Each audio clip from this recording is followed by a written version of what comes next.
আসসালামু আলাইকুম এভরিওয়ান, পদ্মার আড়ালে সবাইকে স্বাগতম। দেশ ও দেশের বাইরে যে যেখান থেকে আমার ভিডিও দেখছেন, আশা করি সবাই ভালো আছেন। আলহামদুলিল্লাহ, আমরাও ভালো আছি। সবাইকে রমজান মোবারক।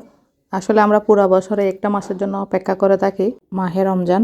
আসলে রমজান আসার সাথে সাথে লাগে ঈদের আনন্দ, যেন ঈদের আমেজ এসে গেছে রমজানের সাথে সাথে। সেই সাথে আমি রমজানের জন্য কিছু অল্প স্বল্প কাজ গুছিয়ে রেখেছি, যেন 10-12টা দিন ইবাদতের মধ্যে কাটাতে পারি, কোনো কাজের ঝামেলা না হয়। সেই জন্য আমি প্রথমে রমজানের বাজারগুলো গুছিয়ে নিচ্ছি। যতটুকু দরকার অল্প অল্প করে সব নিয়ে এসেছি। ট্যাং, চুলা, বেসন, খেসারি। যেহেতু আমার ঘরে বাচ্চা আছে, বাচ্চারা তেমন একটা ছোলা খেতে চায় না, তার কারণে আমি অল্প অল্প নিয়ে এসেছি। লাস্টের সময় দেখলে না আমার ঈদের কথা মনে পড়ে যায়। যখন আমরা ছোট ছিলাম, ঈদের সময়ে লাস্টের সময়টা পাওয়া যেত, রমজানের টাইমে পুরো বছর পাওয়া যেত না। ইদানিংটাও সারা বছরেই পাওয়া যায় লাস্টের সময়টা। সাথে বাংলা সামাই, নারিকেল, যা যা দরকার সব কিছু নিয়ে এসেছি। এবার গুছিয়ে রাখবো। যেহেতু বাসায় ছোটো বাচ্চা আছে, কেউ রোজা রাখবে, হয়তো অনেক সময় কেউ রোজা রাখবে না। তার কারণে যে যেটা খেতে চায় সেটা যেন খেতে পারে, থেকে আগেভাগে সব বাজার গুছিয়ে রাখছি। আলহামদুলিল্লাহ, বাজার গুছিয়ে আমি মাংসগুলো গুছিয়ে রাখছি। অল্প মাছও নিয়ে এসেছি, অল্প অল্প করে, বেশি এনে রাখি নাই, যেহেতু ফ্রিজে বেশি দিন থাকলে ওগুলো খেতেও ভালো লাগে না। আবার বাচ্চারা মাছও কম পছন্দ করে, যেহেতু এটা হচ্ছে কিংফিশ, সুমো মাছ, এটা একটু পছন্দ করে খেতে চাই। সেই জন্য রমজানের টাইমে শুধু কিংফিশটাই নিয়ে এসেছি, বাকিগুলো কিছু নিয়ে আসি নাই। আগেরও ফ্রিজে অল্প অল্প মাছ রয়ে গেছে। ভালো করে সুমো মাছগুলো ধুয়ে নিচ্ছি। সে সাথে চিকেনগুলোও কেটে ধুয়ে পরিষ্কার করে নিব। আগে থেকে কেটে রাখা হয়েছে, একটু এখন ভালো করে ধুয়ে নিব। আসলে এগুলো হচ্ছে আরও 2-3 দিন আগের ভিডিও। মা চলে গেছে, অ্যাকচুয়ালি মা চলে যাওয়ার সব কাজগুলো গুছিয়ে দিয়ে গেছে, যেন মেয়ে নাতির কোনো কষ্ট না হয়। সব যেন টাইমলি ইফতার সেহেরি খেতে পারে। যেহেতু বাসায় নবজাতক আছে, যার কারণে কাজ করতে হয়তো দেরিও হতে পারে। হেল্পিং হ্যান্ড নেই, একা হাতে কাজগুলো করতে হয়, বাচ্চাও সামলাতে হয়। তার কারণে সব কিছু গুছিয়ে দিয়ে গেছে। সবাই আমার মায়ের জন্য দোয়া করবেন এবং সুস্থতা কামনা করবেন।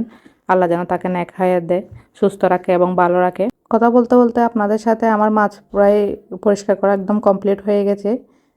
এখন আমি হলুদ আর লবণ দিয়ে ভালো করে ধুয়ে নেব, যেন মাছের কোনো গন্ধ না লাগে রান্না করলে। আসলে আমি প্রায় সময় যতগুলো মাছ নিয়ে আসি, সবগুলো চিকেন বলেন মাছ বলেন, সবগুলো হলুদ আর লবণ দিয়ে ভালো করে ধুয়ে নিই।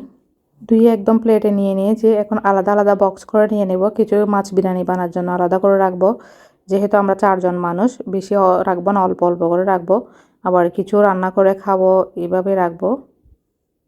আসলে রমজানের মধ্যে দেখা যায় 1-2 দিন সেহরির টাইমে খেলে আর খেতে ইচ্ছে করে না।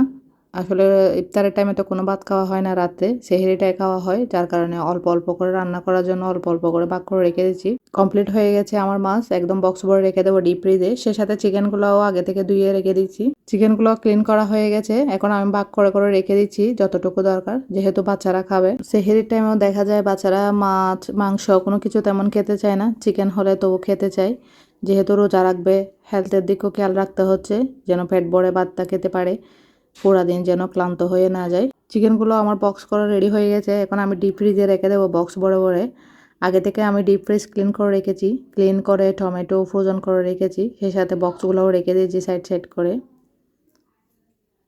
আসলে এভাবে বক্স করে রাখলে অনেক সুবিধা হয়, কেন কি নিচে লেগে না যায়। অনেক সময় দেখা যায় যে নিচে মাছ চাপা পড়ে থাকে, নষ্ট হয়ে যায়, খাওয়া হয় না। তাই এভাবে বক্স করে রাখলে কোনো কিছু নষ্ট হয় না, যখন যেটা দরকার নিতে পারেন। সেই সাথে আমার এই নর্মাল ফ্রিজটাও ক্লিন করে ফেলছি, যেহেতু মশলার প্যাকেট সসের বোতল নিয়ে এসেছি, এগুলো গুছিয়ে রেখে দিচ্ছি ক্লিন করার পরে। আসলে কাজগুলো সেরে একটু বাইরে গিয়েছিলাম কোকারিক্সের দোকানে। আসলে কোকারিক্সের দোকানে গেলে না সব কিছু নিয়ে আসতে ইচ্ছে করে।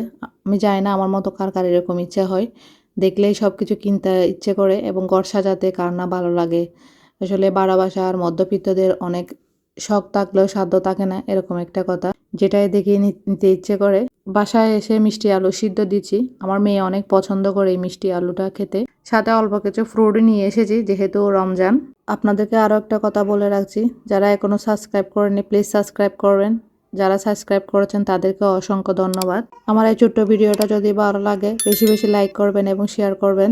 আপনাদের একটা লাইক আমার অনেক উপকার আসবে। ভালো থাকবেন, সুস্থ থাকবেন। আল্লাহ হাফেজ, আসসালামু আলাইকুম।